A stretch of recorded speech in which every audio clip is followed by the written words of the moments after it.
Ladies and gentlemen, this is Won-Jin Movie So Awesome. I'm Joe. I'm Won-Jin. Today we're going to talk about True Detective Season 4. Episode up to the 3 penultimate to 5. episode, season 4, episode 5. Episode 6 is the finale. We're going to talk about the entire season up to now. Oh, we only get 6 episodes? Yeah. It's not 8. Okay. This one is 6. Big shout out to ZZ. Big shout out to Scott Walker. Big shout out to Lee Chan Hong. Big shout out to I'm the Husband I Cooked. Big shout out to Futo. I saw your reply on one of our casts later on. I'm so sorry to not give you a big shout out. Thank you for leaving a reply. Thank you so much. Big F you to Min-U, who promised to subscribe to our channel. But apparently still hasn't. So.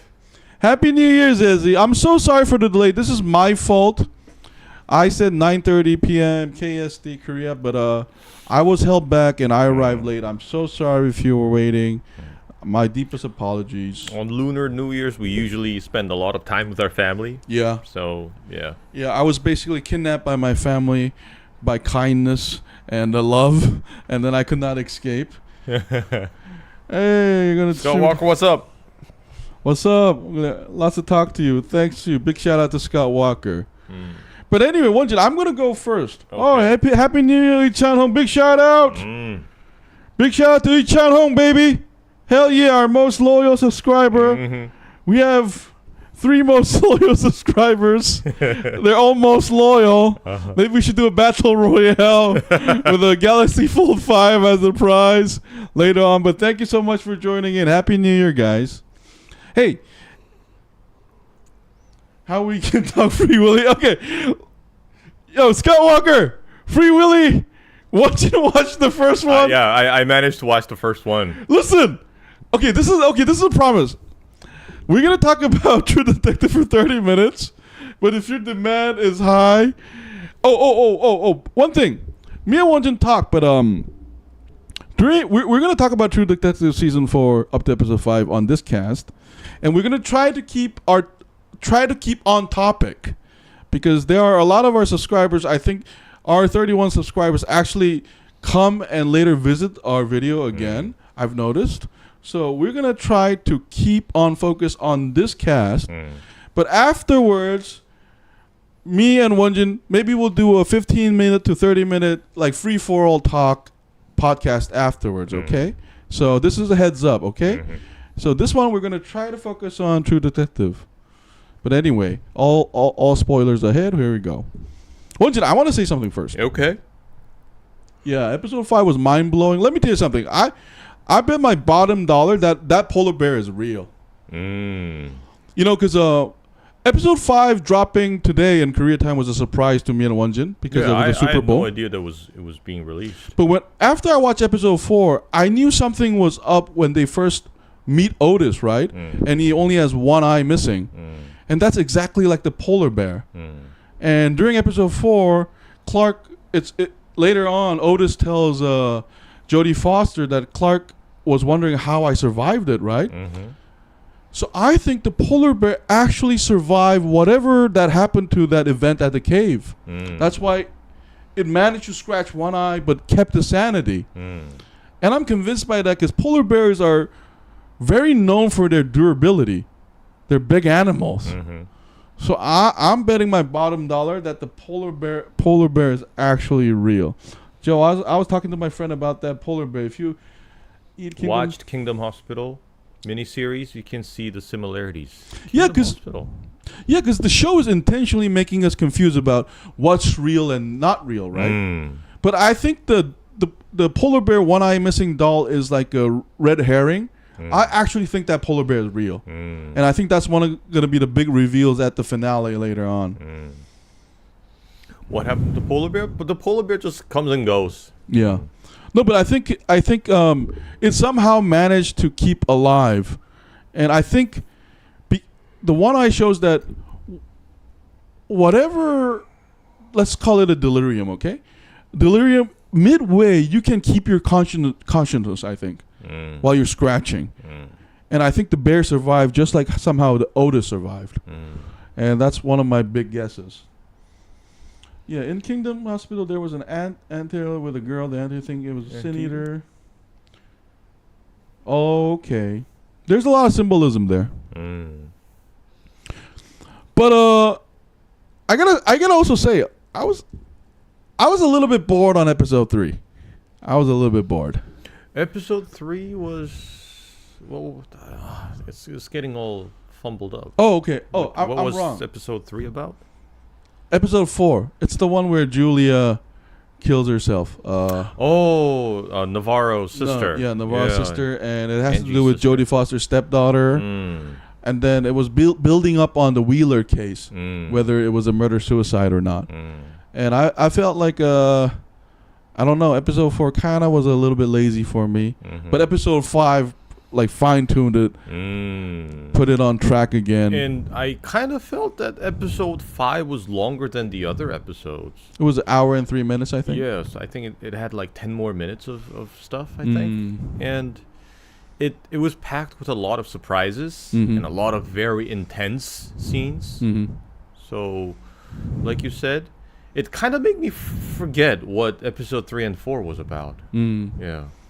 No, because I think episode 3 and 4, like episode 1 and 2 had so many big shocker moments. Episode 3 and 4 focused on the family elements of the characters, right? But I don't know, like, this is just my personal opinion, but I felt like that could have been condensed. Like, because I'm sorry to Julia, but I never knew you. And let me tell you something, Won-Jin. If there's a Yelp review about the Lighthouse, Lighthouse daily care service, it's getting 1 star. Every patient, they either kill themselves or get shot by cops. Like, what the fuck? Why would I put my family in there? Like, if you have a drug habit or schizophrenia, we're gonna make it worse. And then, like, as soon as Julia's the miss, fuck this, I'm taking off my clothes and going to the ocean. And poor Otis, like, he went in to get daycare and he got dismissed. As soon as he got dismissed, he put hair on. I was thinking that he was at least happy when he died, probably because he was high on heroin. That's so evil. Because I thought, okay, that's a good way to go. No, the way he was running out the door, I don't think he was that happy. And he was shot in the back, and I'm pretty sure heroin like dulled a lot of that pain.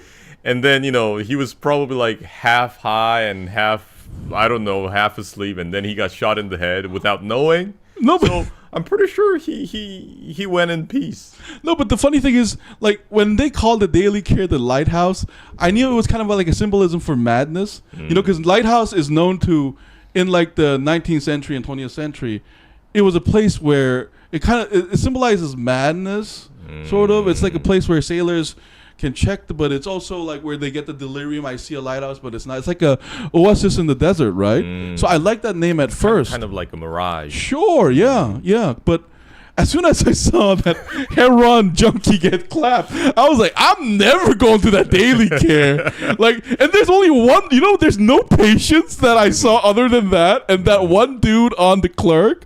I was like, Yelp review 0. Fuck you. Where's the FDA on this? Like, oh, Jesus Christ.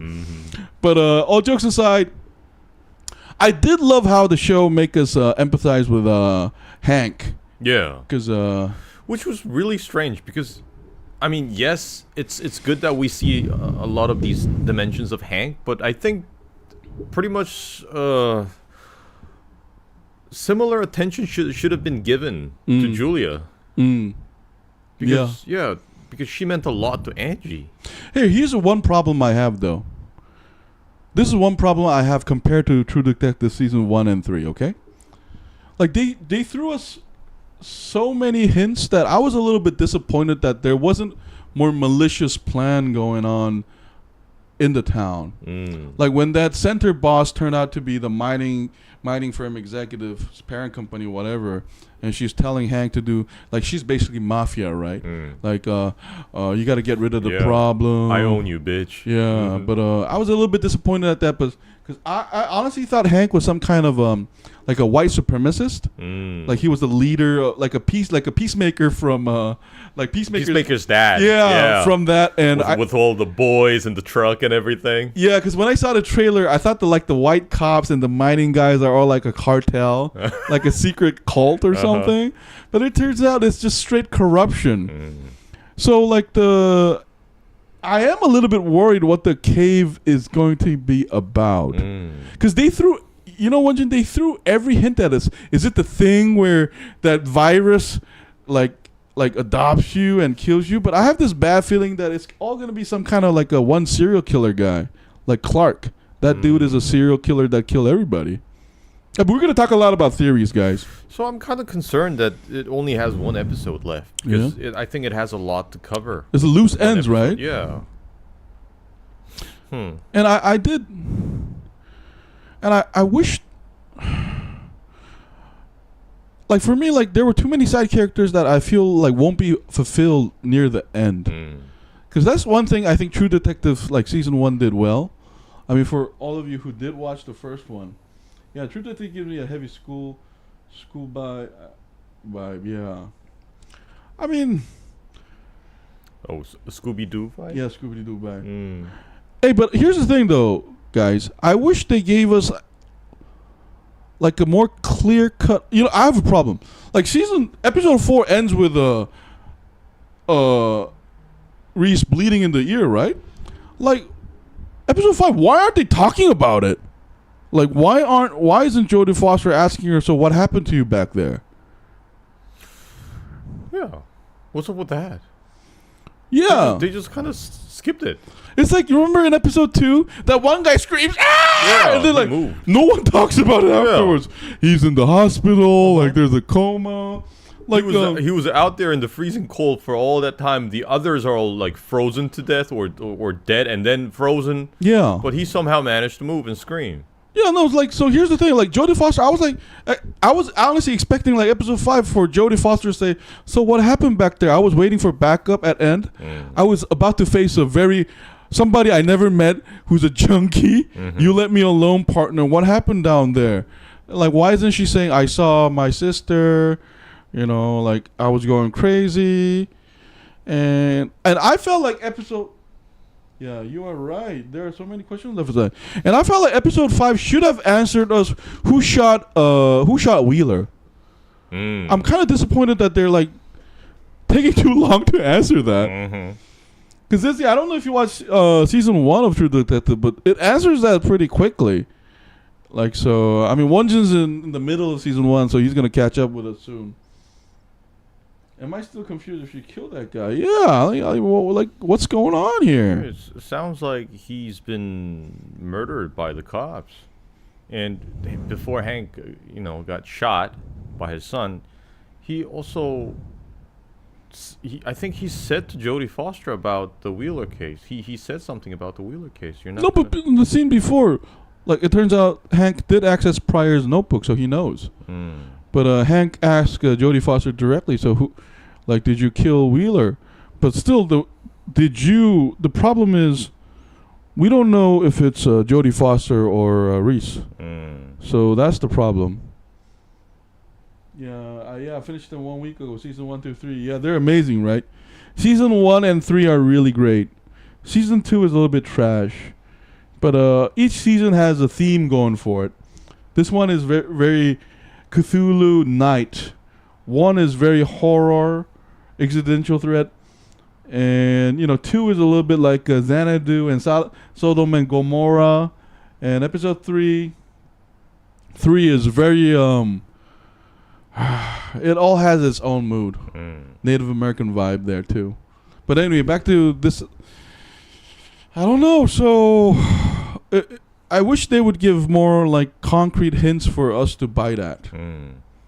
I would actually love if the season ends with an ending that is kind of like the X-Files. Yeah. It's like there are, like, these weird alien species living in those caves.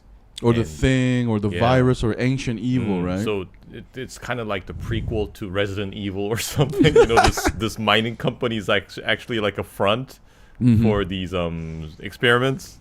I mean, if there is a Night Country season 2, because I don't know whether this is going to be a one-time thing, but if there's a True Detective season 5, I don't know.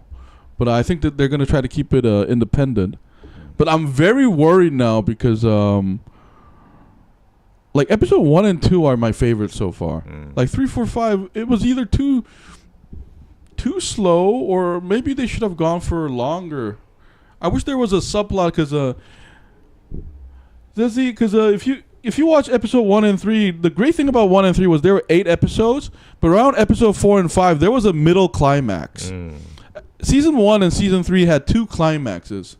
One that was like sort of there during the main plot, and then there was another one that finally pays off. Yeah, episode 5 was good because Pryor killing his father was a shock. I did not expect that. Yeah, that was intense.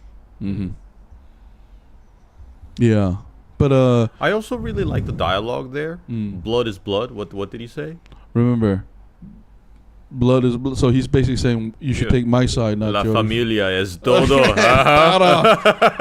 Yeah, but then I don't know. It kind of gave me that this feeling that he considers Danvers more family than his father, his own father, and I could see like he was really disappointed with him.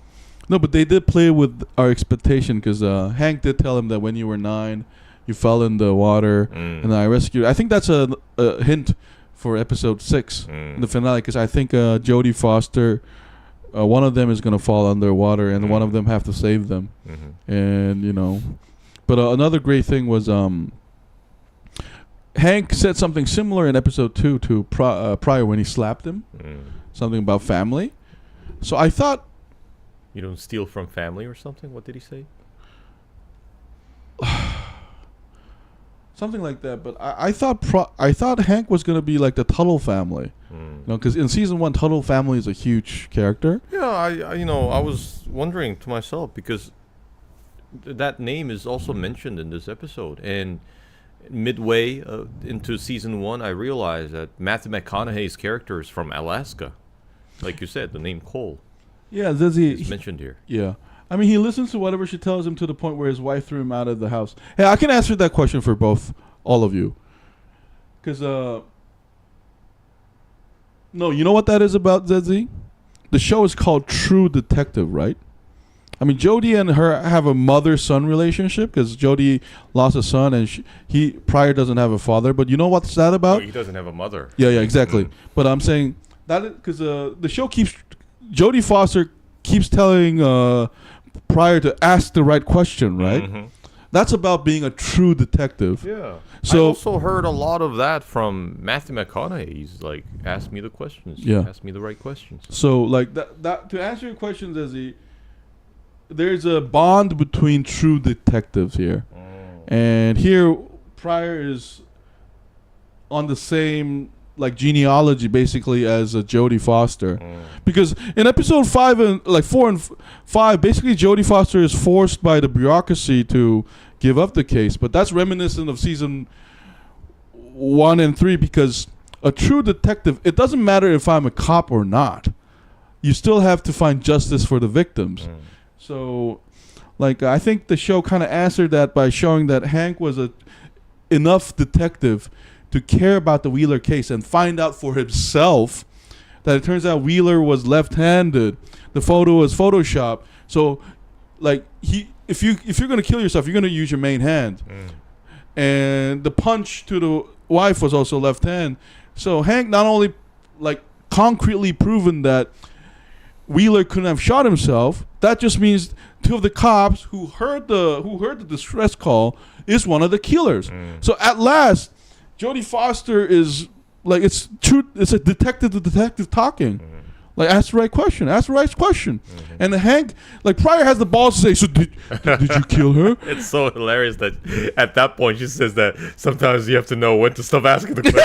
That was like that was that was like enough. Like 15 seconds ago she was like, "Yeah, ask the questions." It's like, wait a minute. Yeah. You should know when to stop asking. Yeah. So he acknowledged her being a true detective, someone to look up to. So he is like puppy sticking. No, but Zezzy, here's another hint. I think you watched season 1 and 3, right? Every true detective, because of the job, they end up losing everybody close to them. In season 1, you already see Marty and Cole like getting consumed by the job. So here, Jodie Foster is what Pryor will become if he decides to become a true detective, because Jodie Foster already lost his former husband, his son, terrible relationship with her daughter. Yeah, and stepdaughter, Leah tells Reese directly she's not good with people who she cares about. So that's what's happening to Hank. It's not. I first thought it might be a sexual thing like Oedipus Rex, but it's not. It's really. I thought the show did a wonderful job on that relationship because Pryor is really about to become a detective. Yeah, and Hank also dropped the reference to Mrs. Robinson. Yeah, exactly. That was good. Yeah. So like even in season 3, like at least he gets. Like, remember the partner? He loses everybody, and all he has is pet dogs. This is not a big spoiler, Won-Jin, don't worry. And, he has dementia. So it's really about how much the job costs you. And I thought Pryor was... No, but Pryor was shocking that he had to pay the ultimate price of being... killing his own family for the job? Yeah, that's like... He's gone all the way. I can almost hear Darth Vader. I'm glad that's not my son. Join me. Yeah, I'm gonna kill the Emperor myself. It's like, yeah. So it was like this great moment of integrity, but sadness. No, but Pryor is the man because I thought that that actor is a newcomer. Actually, I couldn't find any of his prior works.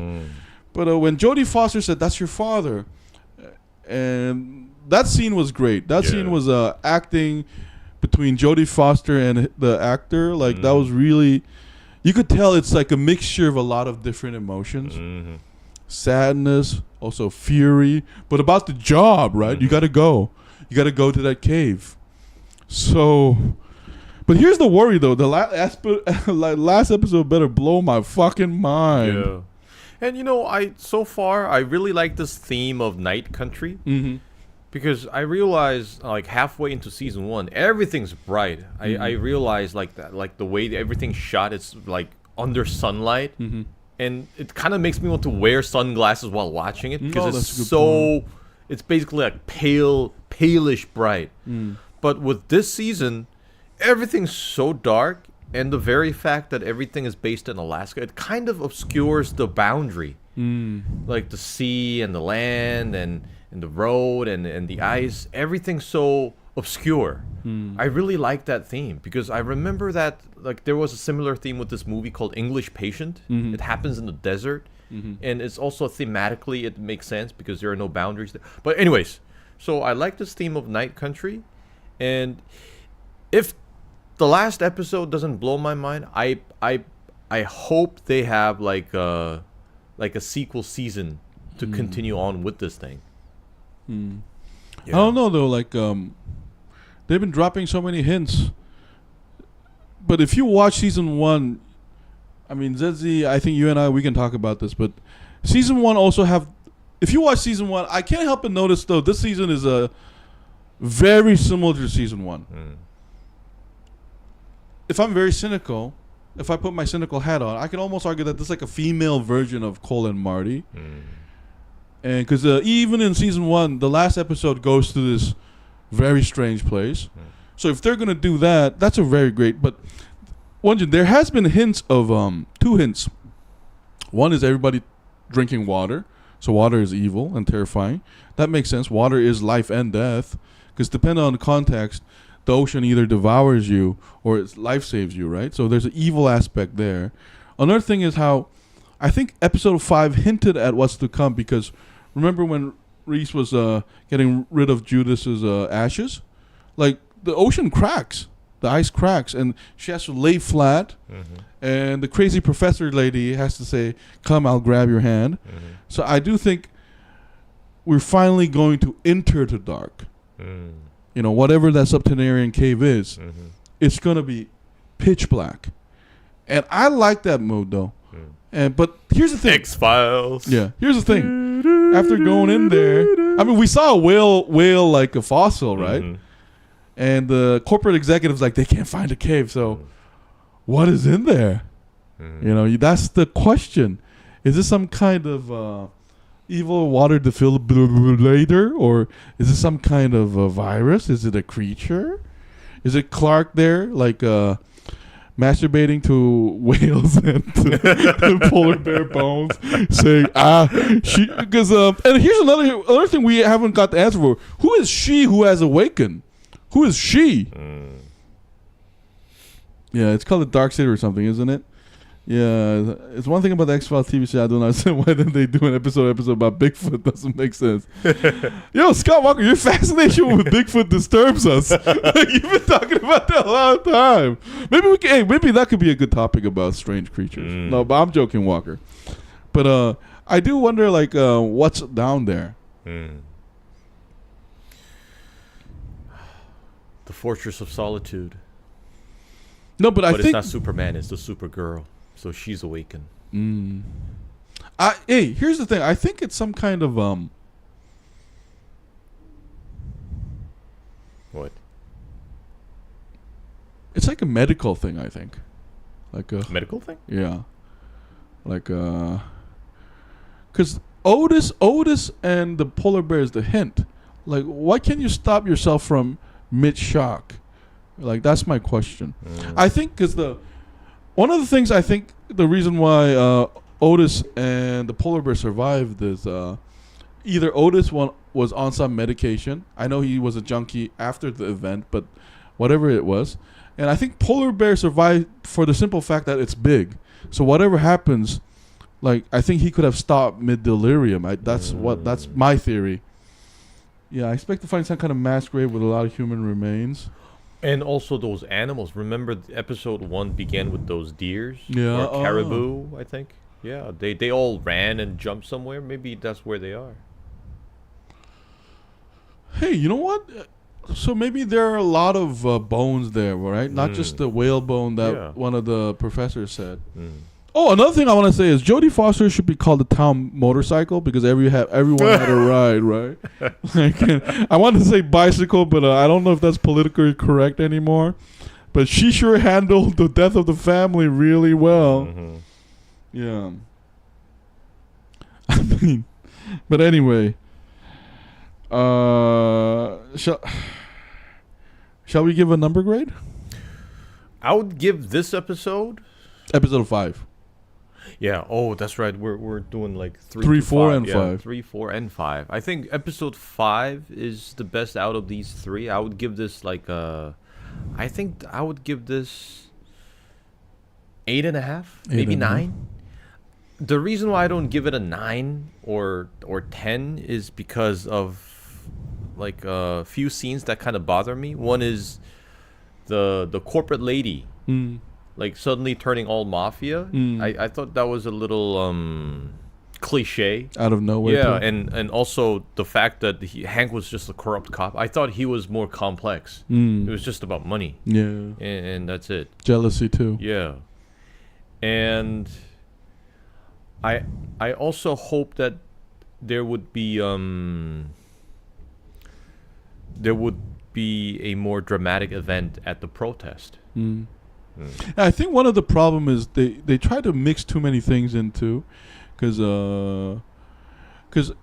in season 1, like the Tuttle family running the whole show was really hinted well, like them creeping around this Louisiana, like southern part of America, and remember how like every episode in season 1 had a color to it on its own. I know here it's supposed to be the darkness, but I thought like the corporate becoming like a big thing, like came up too quickly when we were like given these big hints about whether it's the thing, or whether it was an evil virus. We're still not sure whether this is actually like supernatural, or if it's like hallucination or. Yeah, but I think episode 5, when she had a problem with finding out the cave, they kind of gave it away. My concern is that it's not some X-Files shit. It's going to be some kind of very human thing. And here's another thing. Here's another theory. Maybe there's 2 things going on at the same time. What I mean by that is, whatever the cave secret is, it might have nothing to do with Clark going batshit crazy about Annie. Oh, okay. Yeah. That makes sense. I think there might be like a, you know how like in a olden days. It turns out there's 2 serial killers. They're working separately, and they didn't know each other, but now they're like rivals. In the last episode, they meet each other like, who the fuck are you? Yeah, like Red Who the fuck are Dragon. you? I'm a big fan of you, Hannibal Lecter. Please kiss my work. I love you. And then they're roaming all Or free. like, Alien versus Predator moment. Yeah. Any favorite scene in episode 5? My favorite scene would be that the last scene before Pryor killed his dad. Yeah, that was intense. For me, actually, like visually, I did like it when she felt like she was the Judith the Ash thing. I thought they would oversell the ocean, how being dangerous it was more. And one of the big problem I have is there's so many flashbacks that don't really connect. Like they hold back too much. Like, cause in season 1, I thought there was a great, like, foreboding yet hinting moments that connected. So far, I see season 1 takes a very different approach because it's basically like it's happening sometime in the future. They're having this interview with these other 2 officers, and then the whole, like, the major events are all flashbacks. And then it connects to the present. But here the problem is they drop so many things like the supernatural and the dreamscape and the corporate evil machinery, alien virus stuff. Like why aren't they talking about the dreams? Like, I wish there was one scene at least where Jodie Foster and the main character talk about their dreams honestly. Yeah, they all just keep them to themselves. It could really help a lot if they shared. Oh yeah. Like, what was going on in their Zezzy, dreams. let me flip your question. I can tell you my least favorite scene when Hank started playing guitar and there's no God. Oh, and Jodie Foster was like getting drunk and fuck life. I was like, stop it. You guys chose to live in Alaska. Stop it. Either one of you do it or both of you shut the fuck up. Like, I was like, Jesus Christ. At least Russell Cole did a bitch about it. Russell Cole's like, give me the beer. And then okay, spoilers in episode 8, he finally breaks down. But Russell Cole's like, he's like a man's man. Even Marty's like, hey, sorry, I was a terrible husband, but here, like, it reminds me of that song in season 2. This is my least favorite life. I was like, then fucking die already. Shut the fuck up. Rest of us have to live. Your depression is depressing. Shut the fuck up. Like I hate it when Hank plays that play. You fucking idiot. You thought that Russian woman was real. Like, stop it. It made me laugh when he slapped Peter for stealing those files. Yeah. And then he said, "You don't steal from me." Well, that Russian, like, presumed to be Russian. Yeah. I'm not even sure if that person on the other side is like a woman, but anyways, that romance schemer. The Russian then. Yeah. No, and it turns They're out stealing, like, with his eyes open. No, and when Jodie Foster said your father looked like an idiot, but he's not, I'm like, no, he is stupid. Because it turns out he gave the whole bribe that he received from the corporate to the Russian woman. Like, hey, think about this, guys. Think about how many things you have to do an electronic transaction like that to, let's say, give somebody $100K. Like, what the fuck? Not once during that process he kind of thought to himself, like, yeah, I never saw the proof. Yes, here's the problem though. Like, but here's in the show's defense though. Maybe we're getting ahead. Maybe all the stillborns, all the Native American stuff, all the researchers like going crazy is connected to the cave. So my problem is the answer better blow my fucking mind. It better be something really convincing. Not if there's like a sunglass wearing doctor, like Nazi doctor saying, "Oh, you found us. This has been a secret Alaska location. Hail Hitler! The virus has come." I'll be like, "Fuck that! You better like clap that bitch. Look, get the polar bear. Make him eat him. Like stomp his ass." But anyway, maybe in defense of the show, maybe the build-up is getting to us. Like, I need answers. And but my prediction is, this is my worry, they're not going to give us a full answer. You know what? Hey, listen, you know what I liked about season 3? They did give us a full answer. Season 1, even though they didn't give us a full answer, it was satisfactory. But here, I don't know. Our stuff is proven to be just a waste ground where they throw shit out without caring. Yeah. Maybe. No, but I do want to like meet Clark. Hey, Clark will be a very important thing because remember, Otis said he's a crazy guy. So I think Clark might be. I think Clark is the serial killer. I have a theory that he knows what's in the cave, whatever evil thing it is.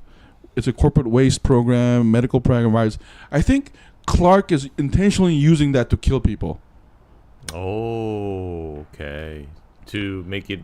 I mean, to fulfill his whatever sick fantasy is, and he can just make law enforcement believe that it's because of that whatever's in the cave, not him. Or no, just straight up crazy. I think you might be right, but I'm saying like the corporate doesn't want the cave to be found, and they've known Clark has been doing this, but they don't care about Clark. They care about what will be found out. But I'm saying Clark is just doing crazy shit anyway.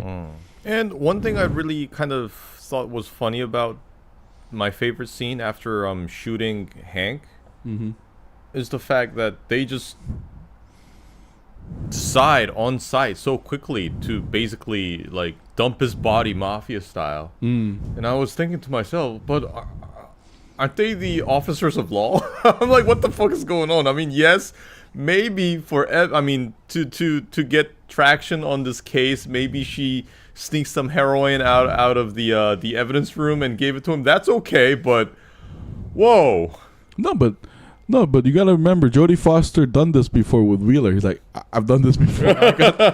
This is too big to fix. She said. You're probably, no problem. We've done this before.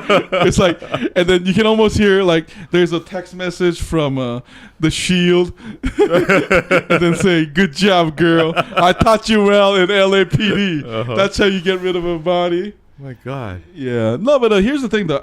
My theory is I think Clark is just crazy guy who just intruding this corporate nuclear facility without any permission. But the corporate can't do anything to Clark because if they do something to Clark, their ugly thing is going to come out. So I think Clark is a straight up really crazy person. And he's just using this whatever like corporate stuff going on to do whatever sick ritual he's doing to revive Annie K. It's either that or whatever's happening in that cave is transferred between people. So that's another thing. Because remember how Reese told him that now that my sister is dead, it's my turn? Maybe it is some kind of virus thing. Who's Reese? That cop, like partner. Oh. And Angie. Oh, Angie. Her name is Reese. Angie. I kept calling her Reese. I'm sorry. Who's Reese? I think that's the actress's name. Oh. The boxer. She's a boxer. She's a famous woman boxer. Oh, she actually is a boxer? Yeah. Interesting. Oh, now that you say that, Zezzy, her fight scenes I liked, because you could tell that she could handle herself though. So anyway, my turn to give a score. I'm gonna give score from episode 1 to 5. 9, 9, 7, 6, 8. That's my score. Okay. So I was like, first 2 episodes, whoo. Third episode, fourth episode. And episode 5 is like, okay, finally something is going on. Let's get to it. And then finally, when it was going on, it turns black. I was like, okay, so last episode better blow my mind. That's our score. Anyway, guys, we talked about this longer than we expected. Yeah, that's our take on True Detective Season 4. I think the 3 to 5. I think the facility and everyone else are involved, and Clark has things on one another, and no one can talk because one talks about another, and they'll throw shit on. Yeah. We're all saying something similar, but I'm saying like the corporate has something evil going on there, and Clark just happened to find out there or something, or the Tuttle Holding is doing the program, so maybe Clark. I mean, it could be some sick shit like close to X-File. Because one of the great things about season 1 is because Cole saw visions, we were confused the whole time whether it was real or not.